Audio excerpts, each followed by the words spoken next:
Hola a tots, benvinguts de nou. Em dic Noé, soc el pastor d'aquesta iglesia i avui estic con la meva dona, amb la meva dona, tengo aquí corrector ortográfico y todo,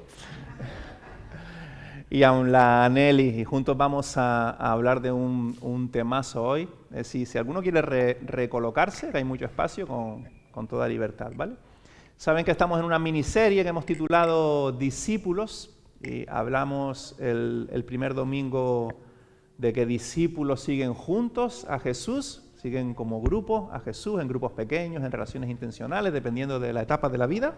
Luego, el domingo pasado hablamos de que discípulos tienen vida devocional, entonces la Escritura forma parte especial de la vida, el tiempo de conectar con Jesús, hablamos de estar ahí pegados a la vid para florecer y que Dios luego dé el fruto que Él quiera. Y hoy vamos a hablar de adoración, porque definitivamente discípulos adoran. Y vamos a desarrollar un poco este tema a través de 4 grandes textos.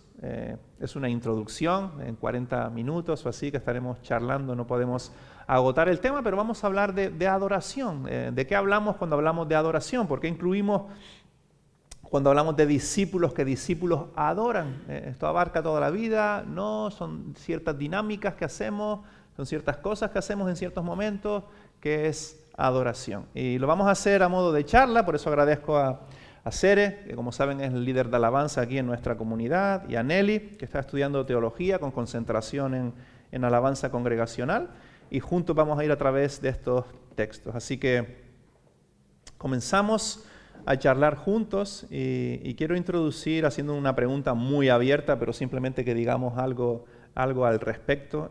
Cuando hablamos de adoración, ¿a qué nos referimos?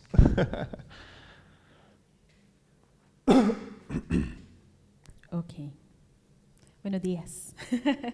Pues sí, es de manera abierta y general. Me gusta mucho como un autor habla acerca de la adoración, donde él dice que ya sea que consideremos la adoración como un estilo de vida, que debe serlo, o como un evento, como lo que estamos hoy haciendo delante del Señor, la adoración requiere un encuentro con Dios, de manera que eso tenga un efecto transformador en nuestras vidas y nuestros corazones. Entonces es encontrarse con Dios, escucharlo en cómo Él se revela, y eso nos transforma y nos lleva a adorarle.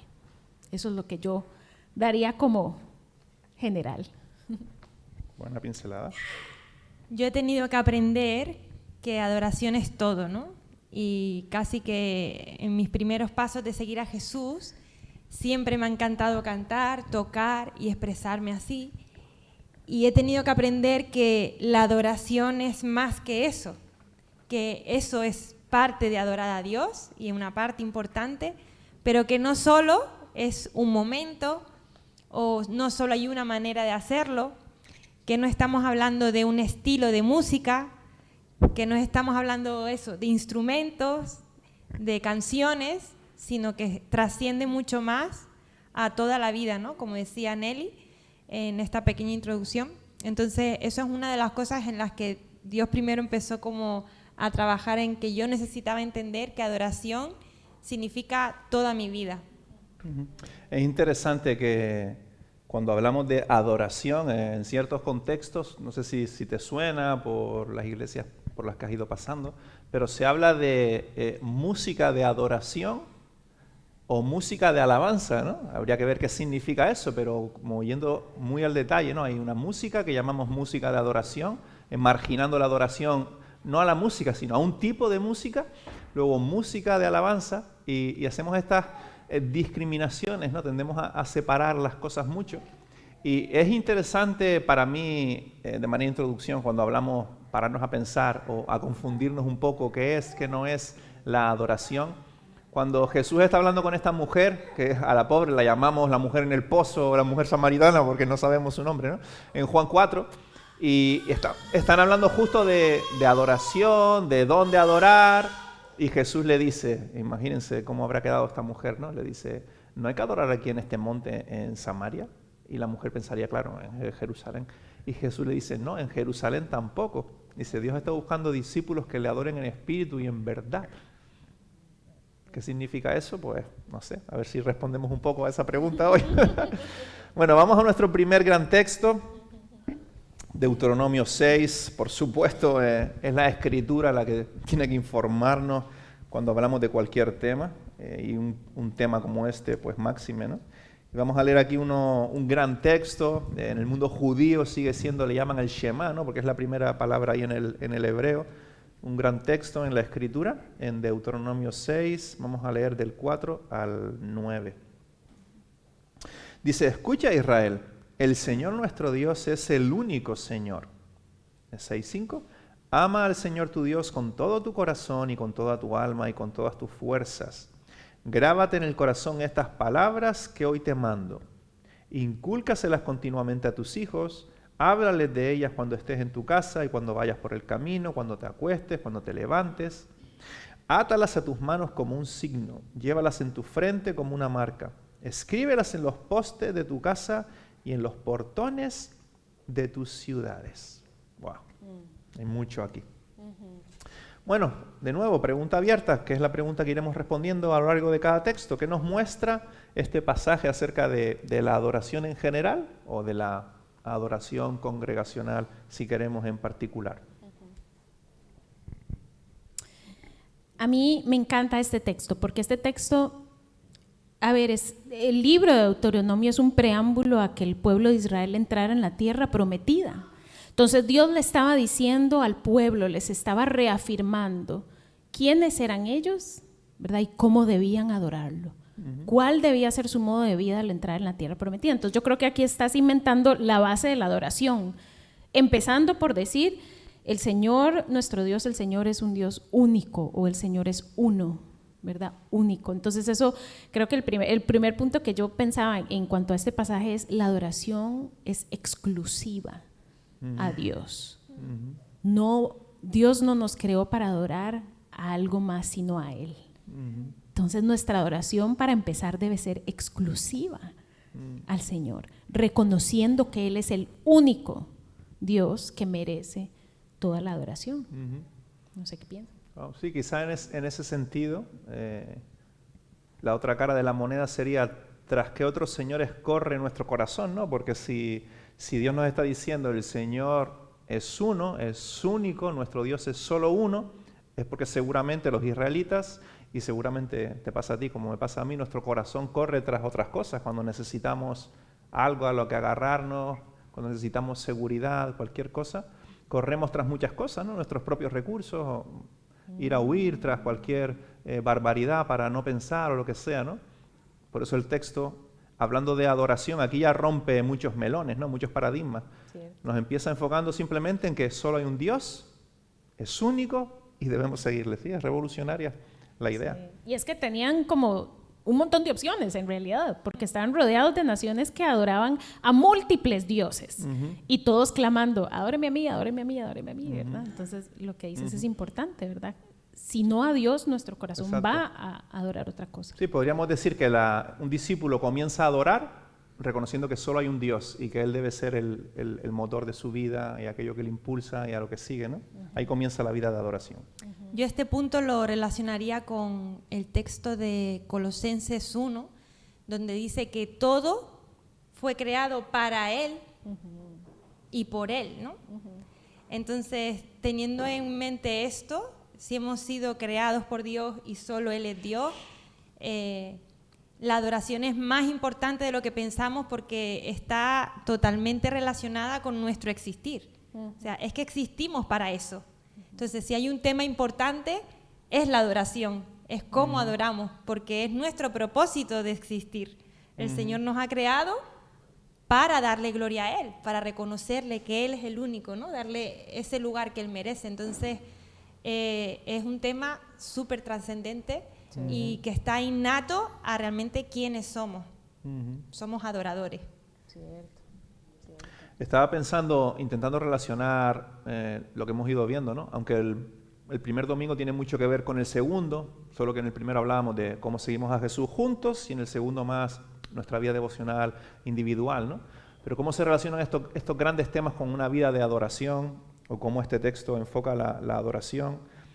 Pues en sí mismo el seguir con otras personas a Jesús o abrir tu Biblia en algún momento a dedicar tiempo a leerla, eso es adoración, porque en ese momento estás reconociendo que necesitas al Señor, que el Señor es tu Dios y que es tu único Dios y que sabes que ahí es tu alimento. Así que algo tan sencillo, también profundo y trascendente como leer tu Biblia, estás siendo un discípulo que adora porque estás reconociendo que Él es tu Dios, ¿no? Y así podríamos hablar de un montón de ejemplos del día a día, cosas que hacemos o no hacemos, en que invertimos nuestro tiempo, que se convierten en discípulos que adoran o discípulos que están corriendo tras otros dioses, adorando a otros dioses, ¿no? Claro, y es que lo que sigue es, bueno, ok, adoro a Dios, pero ¿cómo hago eso? Yeah. ¿Cuál es la manera de hacerlo? Y creo que apunta a lo que dices, porque el versículo 5 dice, lo amarás, ¿qué? Con todo tu corazón, con toda tu alma y con todas tus fuerzas. ¿Cuándo no estamos usando nuestro corazón? Lo hacemos en todo lo que hacemos. Está básicamente diciendo con todo tu ser, con todo lo que tú eres, despierto o dormido, ¿verdad? O sea, en todo momento somos. Entonces, con todo eso es que adoramos a Dios. Y por eso es que se puede aplicar a que todo lo que hago en mi vida puede ser un acto de adoración al Señor. Y no es una opción. No es que a mí no me gusta mucho o no es mucho mi tema, ¿no? Eso para ser que cantan, no. Un poco relacionado a esta primera idea de que forma parte de quiénes somos y hemos sido creados para eso, y está diciendo ama, y ama con todo, ¿no? Y es interesante que está incluyendo lo que sentimos, lo que pensamos, lo que hacemos. Entonces es un todo global, pero a la vez me hace pensar que podemos tender a decir, bueno, pues, ¿qué tengo que hacer? Leer la Biblia, orar, ¿no? Hacer esto, y hacer una lista de checks y decir, vale, ya he adorado, ¿no? Entonces tampoco, no se trata de eso, es con todo. Y hay un sentido de permanencia en todo el texto también, ¿no? Cuando dice luego que le hables a tus hijos, cuando entras, cuando sales, o sea, lo hemos visto en Juan 15 con el permanecer en Dios, ¿no? Que está esta idea todo el rato de que tiene que ser algo innato a nosotros y no de cosas por hacer y cumplir y ya lo he hecho, sino al contrario, de que todo lo que estoy haciendo, eso sea una adoración a Dios y el motivo de hacerlo sea darle la gloria a Él y adorarle a Él, ¿no? Entonces es como un cambio de mente, de paradigma, que lo veremos también en los demás textos, por eso, porque es como dejar de vivir nuestra vida, ¿no? O nuestras actividades, nuestras cosas, sino decir, mi vida es para Dios, esto lo hago para Dios, todo lo que hago es para Dios. Y hay un sentido de propósito, de progreso, de algo que se da en el tiempo y que se desarrolla en el tiempo. Pienso en casa cuando vamos a hacer algo que a todos nos encanta, o hemos comprado un pastel, o sacamos la tarrina de helado y la ponemos en la mesa, por ejemplo, ¿no? Que a todos nos encanta el helado en casa. Casi no tengo que llamar a Ana María y Noa. O sea, si están en el salón, si no lo han visto, claro, pero si están en el salón y oyen el congelador, pongo allí la tarrina, el sonido, y lo ven, vienen a la mesa. O sea, sus deseos y lo que sienten va tras eso, ¿no? Y un poco lo que el texto está haciendo es complicado, porque está diciendo que amemos a Dios, que nuestros deseos estén inclinados hacia Él. ¿Cómo manejamos eso? Por eso a veces en las sectas quieren manejar tu agenda, tu vida, lo que puedes controlar, ¿no? O cómo vestimos, cómo hablamos, incluso en la iglesia, ¿no? A veces por eso el culto se ha vuelto una minicultura, ¿no? En donde vestimos diferente, hablamos diferente, porque queremos controlar de alguna manera que esto sea algo diferente, que sea adoración. Pero Dios está diciendo ahí, quiero tu corazón, tus fuerzas, tu espíritu, todo cosas que no puedes ver. Bueno, tu cuerpo sí, también, hay que cuidar el cuerpo. Pero ¿cómo controlamos todo eso, no? ¿Cómo se convierte Dios en el helado, ¿no? En aquello que tras lo que nuestro corazón quiere ir? Porque esa es la mayor herramienta para luchar contra el pecado. Cuando prefieres a Dios, el pecado se queda atrás. Es que no le tienes que decir no, porque casi no lo miras, ¿no? Pero en esa lucha, no sé cómo es tu caso, pero yo esta semana he estado luchando con tentaciones, con cosas, y tienes que recordarte una y otra vez que Dios es mejor, que quieres amar a Dios, que le prefieres a Él, recordar estas verdades. Entonces, hay como una mezcla de intencionalidad de decir, vale, Él es mi Dios y quiero seguirle y voy a hacerlo porque creo que es mejor. Y en ese camino vas descubriendo que Él es mejor y tus motivaciones, tus deseos van cambiando y le vas prefiriendo cada vez más, ¿no? Hasta que un día, cuando ya le prefieras a Él, ya morirás, porque ya no tendrás lugar en este mundo, ¿no? Porque tu corazón será diferente. Estamos en esa lucha, ¿no? Pero en esa lucha debemos dar a veces pasos de fe y recordar textos como estos, que el Señor nos está reclamando seguirle, está reclamando que le amemos con nuestro corazón, con nuestra alma, con nuestras fuerzas, con todo lo que somos. Entonces, discípulos que adoran son discípulos que están descubriendo que Dios es mejor, que están prefiriendo a Él, que Dios se está convirtiendo más en ese helado y ya el pecado empieza a oler un poco peor, ¿no? Entonces es menos helado y Dios es más aquello que preferimos. Ese es el progreso de la santificación, descubrir que Dios es mejor y el pecado va perdiendo fuerza en nosotros. Y como decía antes Nelly en la alabanza, eso sucede de manera máxima cuando nuestros ojos se abren y contemplamos la belleza de Jesús. Ahí, cuando Dios nos da una nueva visión de quién es Él, nuestro corazón corre tras Él, vendemos todo lo que tenemos para comprar ese campo, Él se convierte en nuestra perla de gran precio. Por eso tenemos que orar, dame ojos para lo hermoso que tú eres, ¿no? Lo increíble que tú eres, que tú puedas ser mi Señor, como dice este texto tan bonito. Y Jesús lo afirmó en el Nuevo Testamento, ¿verdad? ¿Cuál es, maestro, el primer mandamiento? Y se refirió a este texto. Y después puso el segundo. Amarás a tu prójimo como a ti mismo. Pero es interesante ver eso, ¿verdad? Yo no puedo decirle a alguien, ámeme. O sea, ¿cómo te voy a obligar a amarme, verdad? Pero Dios lo puede por quién es Él. O sea, hay que ver al que está pidiendo ser amado de esta manera. Él es el único merecedor y por eso es que empieza en ese orden, ¿verdad? Primero diciendo Moisés, ¿verdad? Amen a Dios porque Él es el único Dios. Y por lo tanto, bueno, entonces por eso lo amamos. Pero tienes toda la razón, es un cambio de afectos, es un cambio de deseos, es una transformación del corazón que el mismo Espíritu Santo la hace. Y por eso es que Jesús le dijo a la mujer samaritana, los adoradores que Dios busca deben ser en espíritu y en verdad. O sea, no debe ser un acto externo solamente, debe ser un acto del ser interior.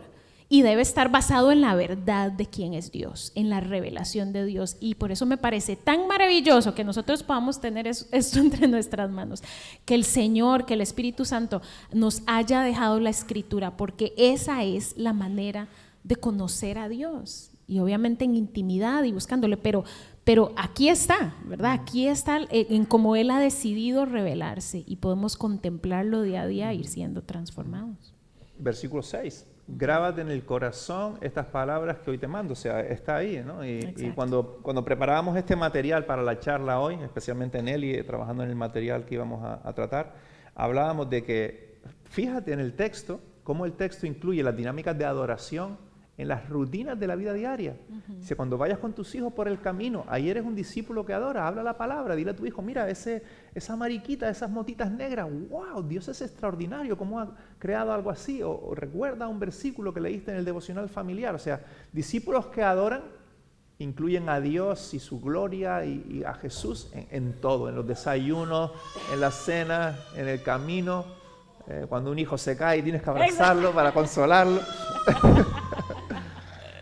Sí, me gusta mucho en el texto, ¿no? Que en un texto tan trascendente, ¿no? El Señor nuestro Dios uno está hablando de, oye, en familia con tus hijos vive eso, ¿no? En la familia vive eso.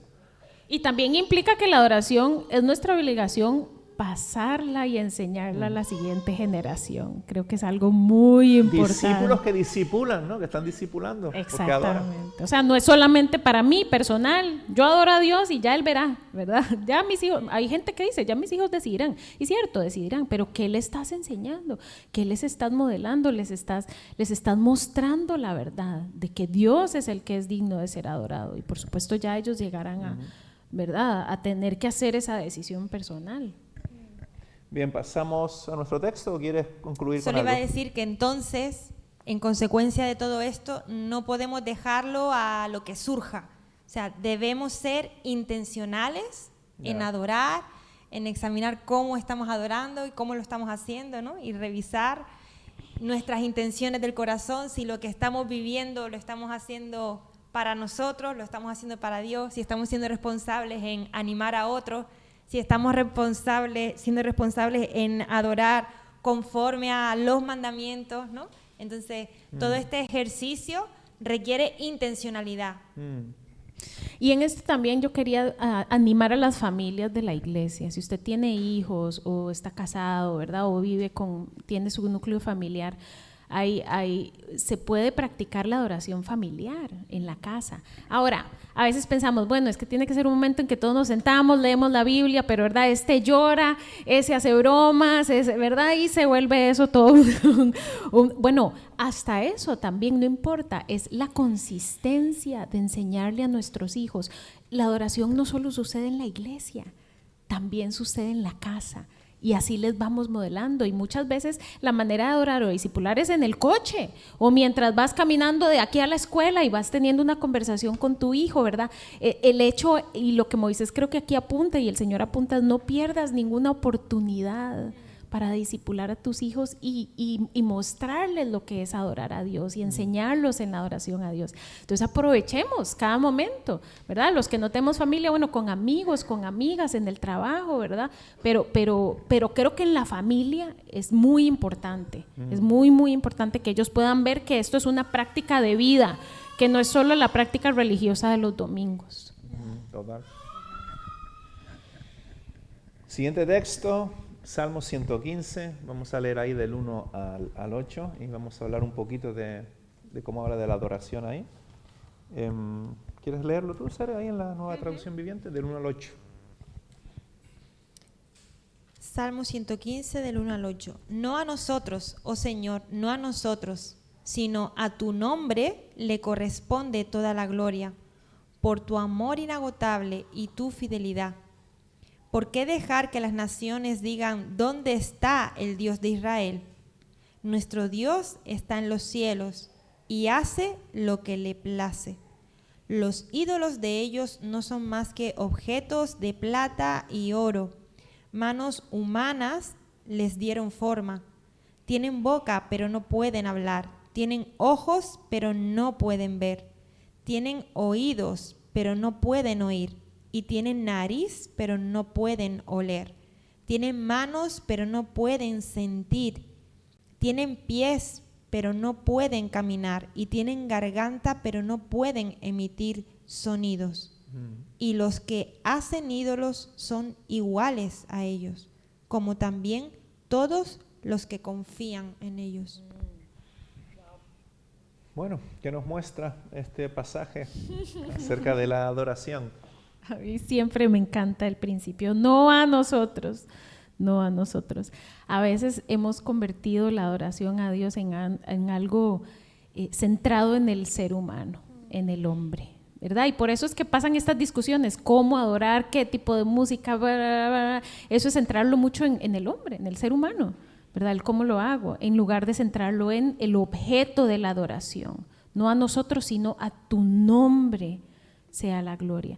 Y ya que la adoración es centrada en Dios, Él mismo es el que dirige cómo debemos adorarlo, ¿verdad? Y eso es lo que debemos buscar en nuestra adoración, adorarlo como Él dice que debe ser adorado. Pero es eso, es una adoración centrada en Dios, no en el hombre. Entonces, todo lo que hagamos en la adoración, por ejemplo, congregacional, hay que tener cuidado que no apunte a mí, digamos, el líder de alabanza, ¿verdad? Que no sea una adoración centrada en mí, en mi carisma, en cómo canto, no, sino que yo apunto a otros, ¿verdad? A Dios, porque ahí es donde está el centro de la adoración.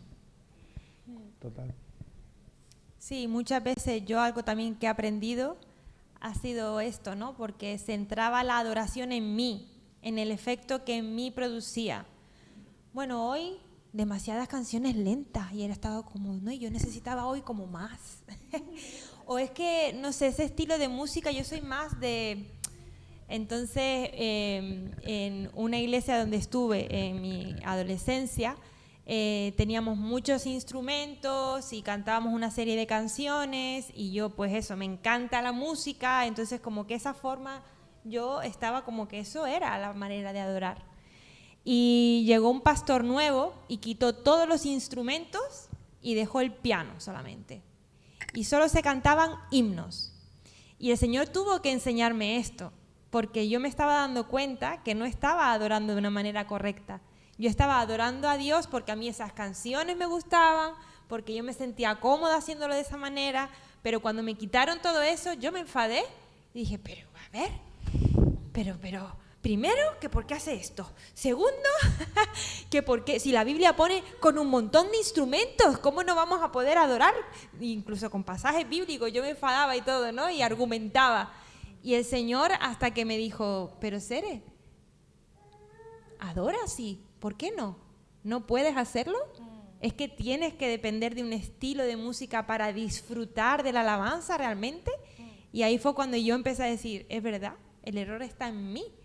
Está genial hacerlo así, pero yo tengo que ser capaz de disfrutar, de adorar a Dios de otra manera también. Porque no está en la forma, ¿no? Porque no se trata de mí, porque no se trata de cómo me gusta a mí, sino se trata de que Dios merece ser adorado y entonces voy a hacerlo y voy a hacerlo de diferentes maneras. Y ahí, en la obediencia a esto, fue cuando empecé a disfrutar, a pesar de que no era el estilo de música que me encantaba, pero conseguí a través de cómo el Señor trabajó en esto en mi corazón y de obedecer a adorarle a pesar de la música, que dije, wow, y el Señor empezó a hacer ese trabajo en mí y disfrutaba también de la alabanza. Entonces, creo que es un punto importante de que no estemos pendientes de así, o en este momento, o a mí así no me gusta, o hoy no lo sentí, ¿no? Que basamos mucho la adoración un montón de veces en nuestros sentimientos, ¿no? En nuestros gustos, nuestras preferencias. Hoy no me llegó el mensaje, hoy no. Entonces no se trata de nosotros, tenemos que quitarnos de ahí, como dice el Salmo, no a nosotros, tenemos que quitarnos nosotros y poner a Dios. Y cuando entonces nos enfocamos en Él, es cuando Él va a hacer ese efecto, es cuando vamos a sentirlo, es cuando vamos a verlo y cuando vamos a ver su gloria y a disfrutarla. Qué buen ejemplo ese, porque además muestra el poder transformador de la adoración, ¿verdad? Que realmente ese es el objetivo. A ver, Dios tiene un ejército celestial que lo adora día y noche. A veces yo me puedo pensar en eso. ¿Realmente Él necesita mi voz ahí añadida? O sea, ¿es una necesidad para Él? ¿O me beneficia más a mí adorar a Dios? Y de verdad que ese es el beneficio de la adoración, ¿verdad? Es una adoración más sincera, el que Dios te haya enseñado la obediencia, un corazón realmente rendido a la voluntad de Dios, que el estar cantando canciones que me gustan. Y por eso también me encanta este salmo cuando habla de los ídolos. Y en el 8 dice que se hacen semejantes a los ídolos los que lo adoran. Es decir, el principio es nos convertimos en aquello que adoramos. Terminamos siendo como aquello a lo que adoramos. Si adoramos a nuestro Padre Celestial, justo y perfecto, Él nos va a transformar a su imagen y semejanza, a la imagen y semejanza de su Hijo, como dice la Biblia. Pero si adoramos cosas vanas, nos terminamos haciendo vanos, como estos que adoraban ídolos que ojos y no ven, oídos y no oyen, ¿verdad? Ese principio creo que es muy importante. La verdadera adoración debe producir transformación en nosotros. Sí, quizás podríamos decir que si vivimos la adoración de manera transversal, si somos discípulos que adoran, que eso tiene que ver con cómo vivimos, cómo administramos el tiempo, cómo hablamos, lo que hemos hablado, ¿no? Con todo lo que hacemos, con la escritura, con nuestra fe, eso nos va a llevar en el momento de adoración congregacional o música a hacerlo de otra manera, porque hemos estado viviendo como discípulos que adoran, asombrados ante un Dios que es grande, y eso va a influir luego cómo cantamos, porque vamos a ir siendo cambiados. Ahora, si pensamos que la adoración solo es el momento de cantar, el momento como quien va a hacer una actividad o quien va al cine, pierde todo su sentido, ¿no? Y si de repente algo salió mal, se derrumba tu mundo, porque aquello era toda la adoración, era aquel momento de cantar, como a ti te gusta, etcétera, ¿no? Entonces, quizás podríamos aclarar, hacer explícito esto, que la adoración tiene que ver con todo lo que un discípulo es, y que dentro de ese paquete gigantesco está la adoración congregacional, que es un momento en la semana muy especial, algo muy definido, que está dentro de esa vida de adoración, ¿no? Que es el objetivo de ser transformados, es decir, y vivir una vida, entonces, ¿verdad? Que muestre a otros a Cristo. O sea, de aquí... Sí, se alimenta una cosa con otra, exacto. ¿No? De aquí domingo a domingo nosotros somos enviados, ¿verdad? No es para que nos quedemos entre las cuatro paredes, sino que aquí somos transformados, conocemos a Dios más, crecemos espiritualmente para después ser enviados allá afuera, donde cada uno de ustedes el Señor los ha llamado, porque ahí donde están, ahí el Señor nos ha llamado a cada uno de nosotros a hacer luz. Yo en este salmo, claro, tenemos que limitar aquello que desarrollamos por amor al tiempo, pero me quedé con el versículo 3 y con algo que se desarrolla ahí. Dice el versículo 3, nuestro Dios está en los cielos y puede hacer lo que le place. O sea, el salmista tiene una visión de Dios alta. Dios para él es alguien que puede hacer lo que quiere, cuando quiere, es un ser extraordinario. ¿Y cuál es mi punto? Que un discípulo que adora tiene una visión alta de Dios. Cuando tenemos una visión de Dios pequeña, ¿no? Ese que me perdonó, me dio un boleto para el cielo y ahora vivo mi vida hasta que me muera y me vaya con Él. Entonces es como una visión, ya es trascendente, pero es pequeña, ¿no? Pero cuando Dios captura todo lo que eres, si estás descubriendo que Él es mejor que cualquier otra cosa, el salmista está como loco, ¿no? Este Dios hace lo que quiere, es extraordinario, se mueve por el mundo, conquista, hace lo que quiere, controla la historia, es el Dios soberano, es el Dios bueno, el Dios de amor. Un Dios así que te cautiva, te impulsa a ser un discípulo que vive en adoración. Entonces es importante, y eso sucede de muchas maneras, ¿no? Cuando, por ejemplo, este ratito juntos aquí de conversar, nosotros y ustedes escuchar, es parte de eso. Recordar estas verdades de que tenemos un Dios grande. Sucede cuando leemos la Escritura, en una conversación, en una llamada, cuando de repente oramos porque algo sucede. Estamos recordando que Dios es grande. Nuestra visión de Dios cada vez es más real porque tenemos una visión de Dios rota. Si tuviéramos una visión de Dios adecuada, viviríamos de otra manera, gastaríamos el dinero de otra manera, nuestras relaciones serían diferentes. O sea, si nuestra visión de Dios fuera clara, todos tenemos falta de vista en cuanto a cómo es Dios y su belleza y lo extraordinario que Él es. Fíjense que les pasó, lo digo muchas veces, ¿no? Pero es que es un ejemplo genial. Les pasó a Adán y Eva estando aún con su corazón no oscuro y prefirieron otra cosa antes que Dios. O sea, es un desafío, ¿no? Seguir a Dios y creerle a Dios y tener una visión alta de Dios. Y definitivamente una visión alta de Dios y de su diseño para la vida, porque eso no incluye solo que Dios es justo, es tal, es bueno, sino Dios me dice que no mienta, pues valoro su diseño. Dios me dice que sea fiel en mi familia. Dios me dice que comparta, que sea generoso. Tienes una visión alta de su diseño.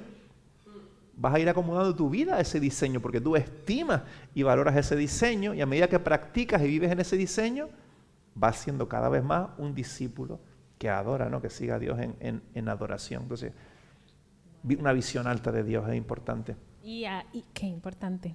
Me trajo convicción a mi corazón, porque además lo contrasta con la obra de manos de hombre. A veces, desafortunadamente, lo que hacemos es formar nuestra propia visión de Dios. Y eso es muy peligroso, porque no es adorar al Dios verdadero.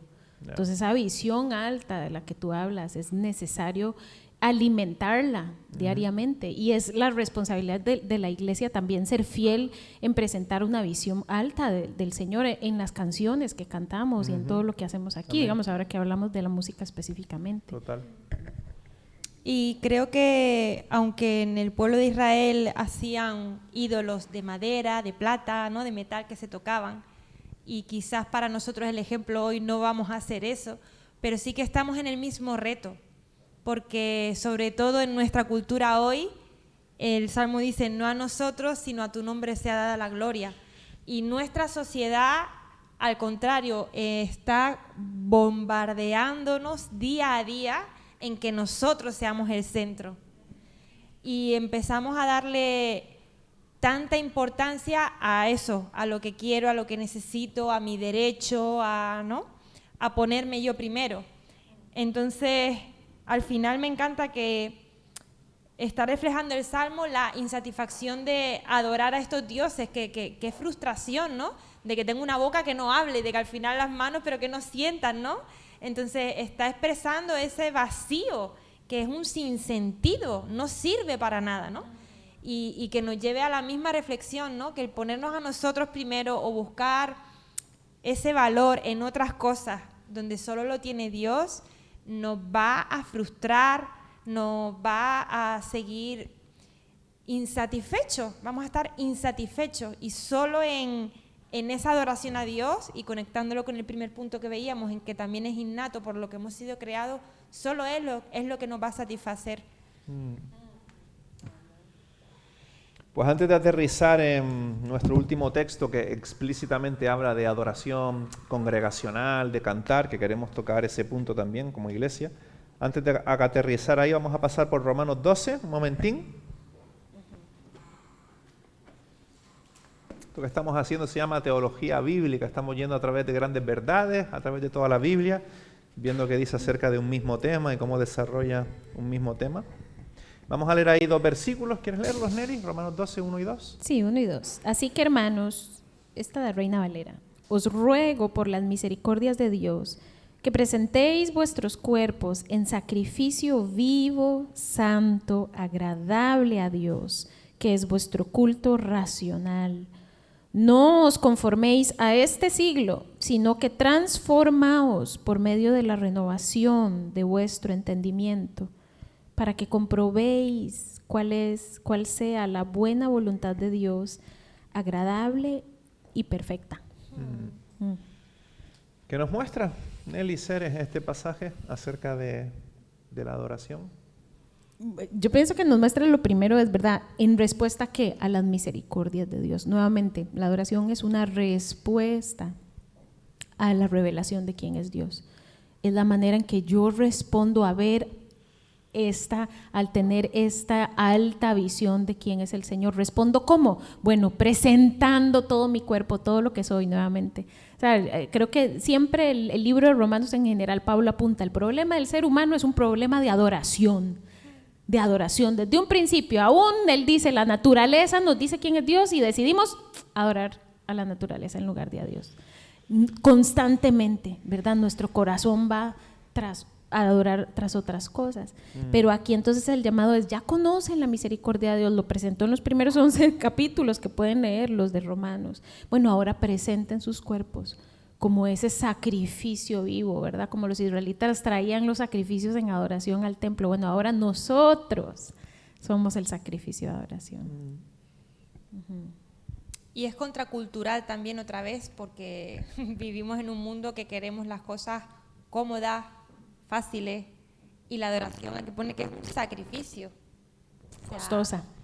Implica que va a doler muchas veces, implica esfuerzo, implica cosas que eso, no están de moda, pero ahí donde está el reto, ¿no? Dice que sea un sacrificio vivo y santo.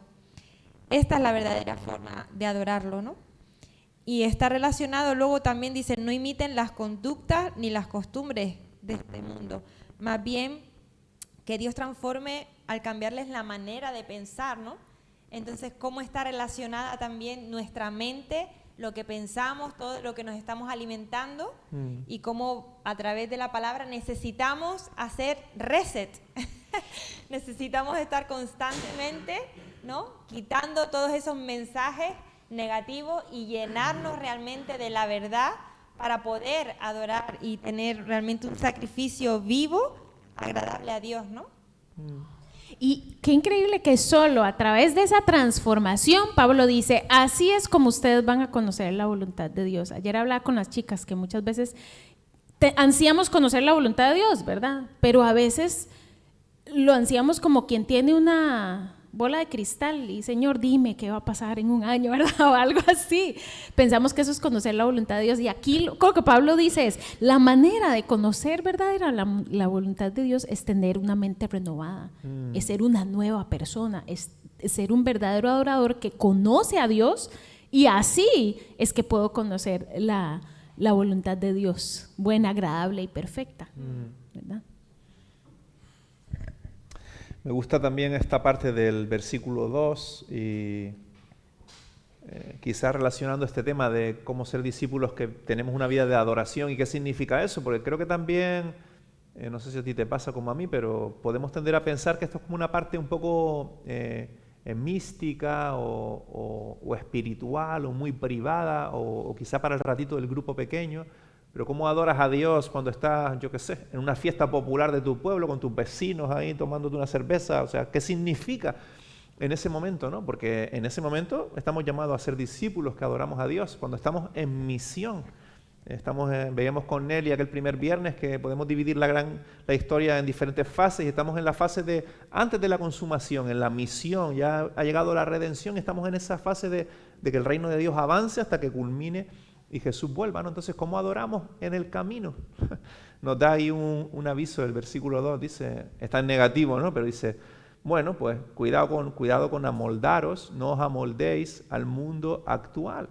Lo que decían Nelly y Cere, sino ser transformados. Entonces, claro, ¿qué significa eso? Porque como predicadores podemos interpretarlo o enseñarlo de muchas maneras. Yo podría ahora, pues, tomar la autoridad que me da la palabra de Dios y decirte, pues, no puedes hacer esto y no puedes hacer lo otro, o lo que sea, ¿no? Pero simplemente lo que nos recuerda son las palabras de Jesús que decía, no os quiero quitar del mundo, sino guardaros del mal. Entonces tenemos que tener cuidado con el mal, porque a veces nuestro corazón desea el mal. Cuando tenemos sobre todo una visión pequeña de Dios y vemos cositas, ¿no? Y esas luces que nos ofrecen cierto disfrute, lo deseamos, ¿no? Pero no es así. Si tenemos en cuenta toda la Escritura, y es algo que tenemos que hacer siempre cuando leemos un texto, tenemos que vivir en misión en medio del mundo.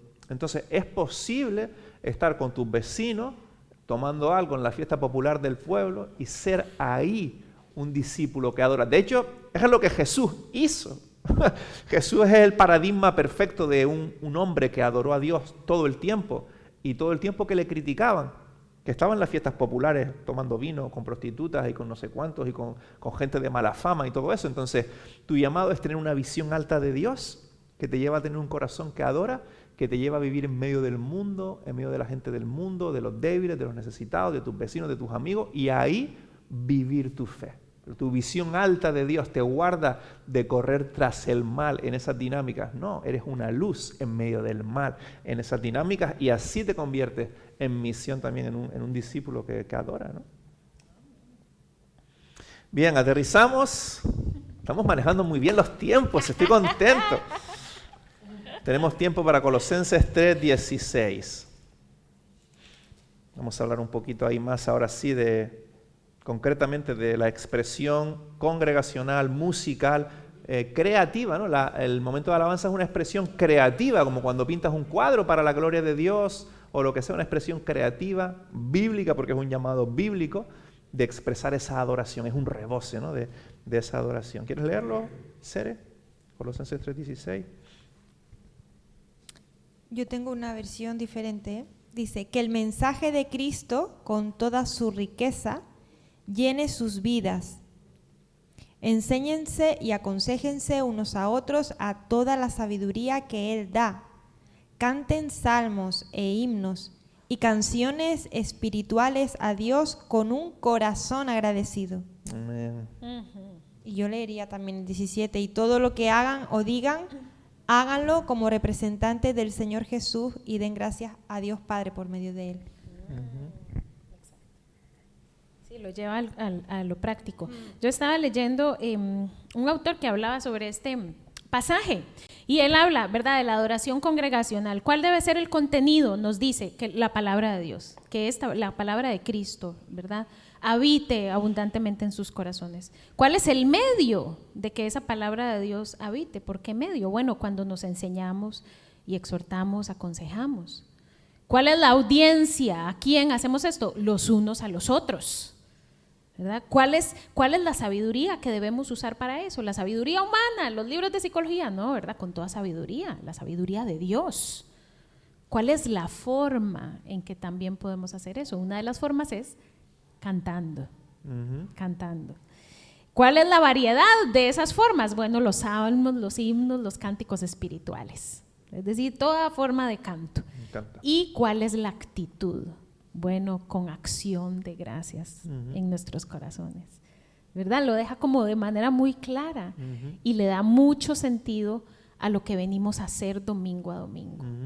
Venimos a cantar a Dios, animándonos para que la palabra de Dios abunde ricamente en nosotros, recordando las grandezas del Evangelio en canciones como Solo en Jesús está mi fe, mi esperanza y mi canción, ¿verdad? O Abre mis ojos, oh Cristo, sabiendo que el Espíritu Santo es el que nos permite ver las maravillas de la ley de Dios. Son canciones llenas de la palabra de Dios que nos disipulan, nos enseñan, nos exhortan, ¿verdad? Y la cantamos a Dios y nos la cantamos unos a otros también. A mí me anima mucho cuando estoy cantando en la congregación o cuando estoy cantando aquí, escuchar las voces de los demás, porque no es lo mismo cantarlo yo sola que oír a todo un grupo de creyentes cantando estas verdades con uno. Es como que nos anima, ¿verdad? Y dice, sí, vamos, adelante. Es muy hermoso. El canto congregacional, la alabanza congregacional, se trata de todos nosotros juntos cantando a Dios. Así es. Me encanta que esa frase del versículo 16, que habita en vosotros las palabras de Jesucristo con toda su riqueza, ¿no? Esa visión positiva de lo que Dios quiere. En el Shema, el primer texto que veíamos, decía también, no sé si el versículo 8, que obedezcáis todos mis mandamientos para que os vaya bien. O sea, una visión positiva de lo que significa ser a Jesús. No es simplemente porque es lo que tenemos que hacer, que también, porque deberíamos obedecer al Creador del universo, sino porque nos va a ir bien. Dice, con toda su riqueza, sus palabras están llenas de riqueza. Entonces, que vuestras canciones estén llenas de esa riqueza, porque no queremos canciones. Si hay riqueza en Jesús, queremos meterla por todas partes y que estén también en nuestras canciones. Y me gusta porque al final todo se trata de Jesús. Estamos en el momento de la misión y Jesús es la clave, el gran paradigma de la misión. Si quitas a Jesús, no es posible. Solo es posible en Jesús y porque Él la hace por medio de su Espíritu, ¿no? La mesa del Señor que celebramos antes nos recuerda, se trata de mí. Por eso Jesús dijo, hágalo una y otra vez, porque si no yo creo que nos iríamos tras otras dinámicas, otras cosas, ¿no? Pero no, recuerden que se trata de mí. Y en las canciones, de nuevo, recuerden que se trata de mí, que estén llenas de mi mensaje, ¿no? Que el fundamento sea el Evangelio, que esté centrada en Jesús. Estamos llamados a eso. Y la importancia del 17, ¿verdad? Todo lo que hagan, de palabra o de hecho, nuevamente el efecto transformador de la adoración que nos permite no solo adorar, sino ser adoradores que andan ahí por el mundo, por la vida, ¿verdad? Somos pequeños adoradores, por eso les empezaron a llamar cristianos en la iglesia primitiva, pequeños cristos, ¿verdad? Que andan por ahí llevando la luz del Señor. Eso es de tanto ánimo, ¿verdad? Haciendo todo en el nombre del Señor. Somos representantes de Jesús. Y quería también sacar, porque hoy en la mañana lo hablaba con Capi y yo le recordaba a ella, Capi, usted es parte del cuerpo de Cristo, en este momento no está pudiendo venir, ¿verdad?, a celebrar con toda la congregación, a cantar juntos, pero yo le dije, no te olvides que sigues siendo parte del cuerpo y que ahí donde estás, aunque ella ahorita no puede salir de su casa, vean cómo el Señor la está usando. Y le dije, ve cómo me estás bendiciendo a mí, ¿verdad? Ve cómo bendices a las mujeres que vienen a verte. O sea, con lo que sea que uno ponga en las manos del Señor, Dios lo usa.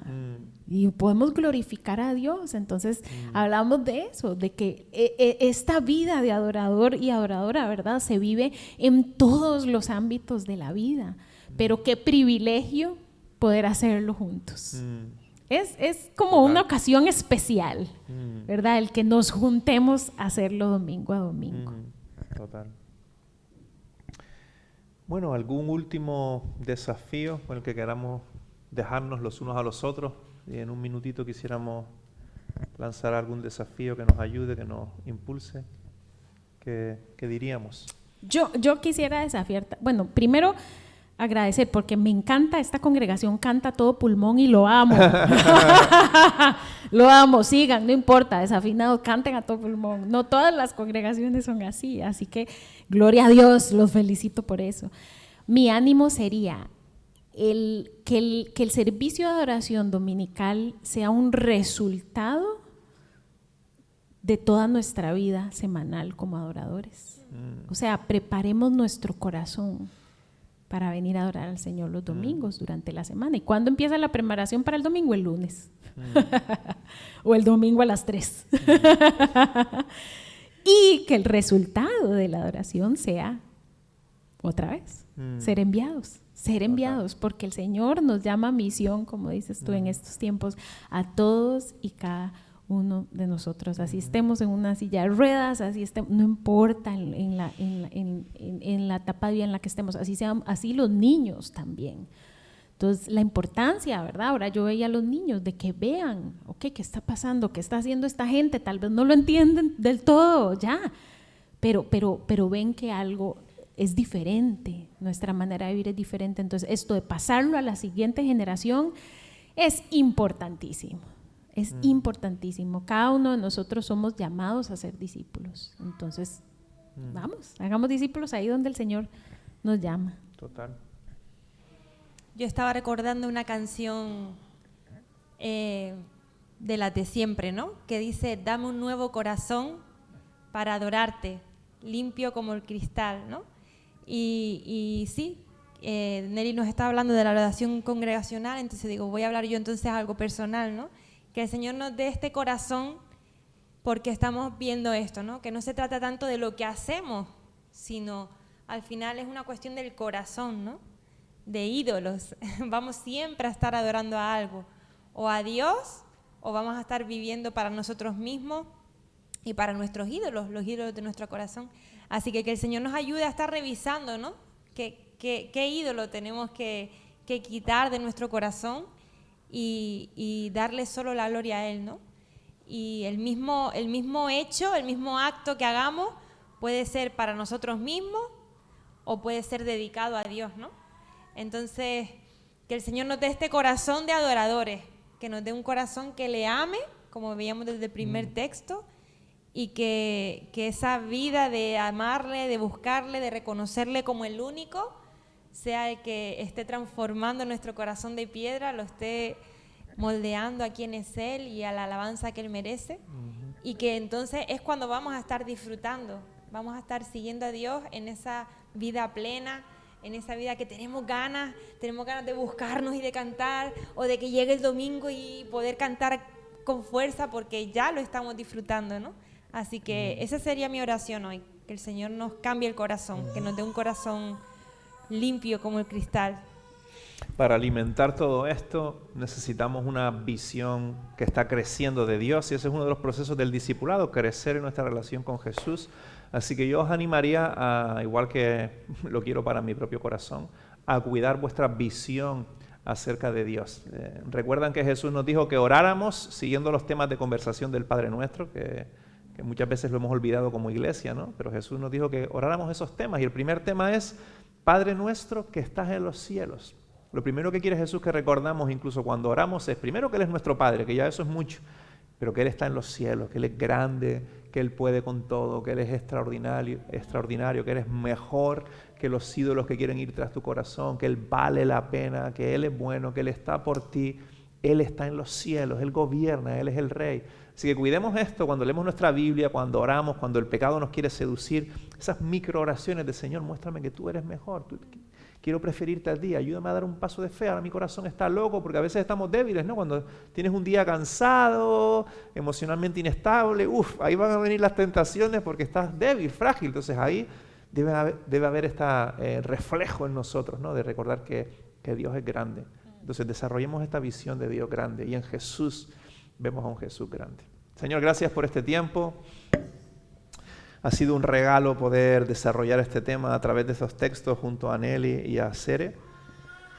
Y Padre, si en esta mañana hay alguien aquí escuchando todo este desarrollo, sin poder entender mucho quizá porque aún no tiene tu espíritu, aún no es tuyo, pues te pedimos, Señor, tú puedes tocar su corazón y traerlo a ti, seducirlo. Y puedes decirle hoy al Señor, creo en ti. Quiero seguirte, ayúdame a entenderte. No, hay algo que está pasando, pero no lo entiendo. Así que te animo a, si tienes dudas, compartirlas con alguien, expresárselas a Dios. Pero definitivamente, dice la Escritura, que puedes creer en Jesús y que tus pecados pueden ser perdonados si se lo pides al Señor. Así que ven al Señor hoy si aún no lo tienes. Y Padre, ayúdanos en el día a día, como decía Nelly y Cere, esta tarde, mañana por la mañana, a vivir con esta identidad. Yo soy un hijo de Dios, yo soy un adorador, y esto va a cambiar toda mi vida porque tengo un Dios grande. En el nombre de Jesús, amén, amén, amén.